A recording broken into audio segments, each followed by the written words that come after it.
Good morning বন্ধুরা, কেমন আছে সবাই? আশা করি ভালো আছে। তো চলো, আজকে এখন বাজে 5:30। তো এখন থেকে ব্লগটা শুরু করলাম। তো এখন আমি সকালবেলা উঠে পড়েছি। উঠে ঘর বারান্দা ঝাড় দিয়ে নিয়েছি, উঠোন ঝাড়িয়ে নিয়েছি, মানে ঘর ঝাড় দিতে যাচ্ছে, উঠোন ঝাড় দিয়ে ঘরে এসেছি। তো এখন হচ্ছে তোমার ঘরটা ঝাড় দিয়ে নেবো। আর হ্যাঁ, আজকে আমার মেয়ে কলেজ যাচ্ছে, যেহেতু আমি বাড়ি আছি তাই জন্য আমি ভাবলাম ভোরবেলা একটু ওকে চাটা করে দিই। রোজই করে দিই, এবার চা করে দিয়ে বেরিয়ে যায়। তো দেখো, এই কলেজে আমার মেয়ে পড়ছে। তো চলো বিছানাটা আমি উঠিয়ে নিই। বাসি বিছানা তো রাখা যায় না, মেয়ে যেহেতু যাবে ট্রেন ধরবে। সেখানে বিছানাটাও তুলে নিলাম আমি ঘরটা ঝাড় দিয়ে। তো যাবো চা করতে। তো এখানে দেখো বেশ সুন্দর করে বিছানাটা গুছিয়ে নিয়েছি। তো বন্ধুরা, তোমরা কে কোথা থেকে আমার ভিডিওটা দেখছো একটু কমেন্ট করে জানিও তো।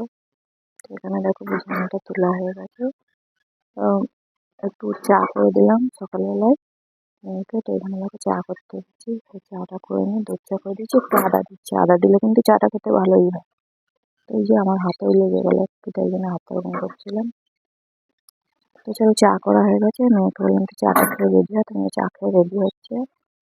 তো এখানে দেখো, আচ্ছা তোমরা কমেন্ট করো তো আমার মেয়ে কি নিয়ে পড়াশোনা করছে, একটু যদি জানতে চাও তো কমেন্ট করে জানাও, আমি বলবো।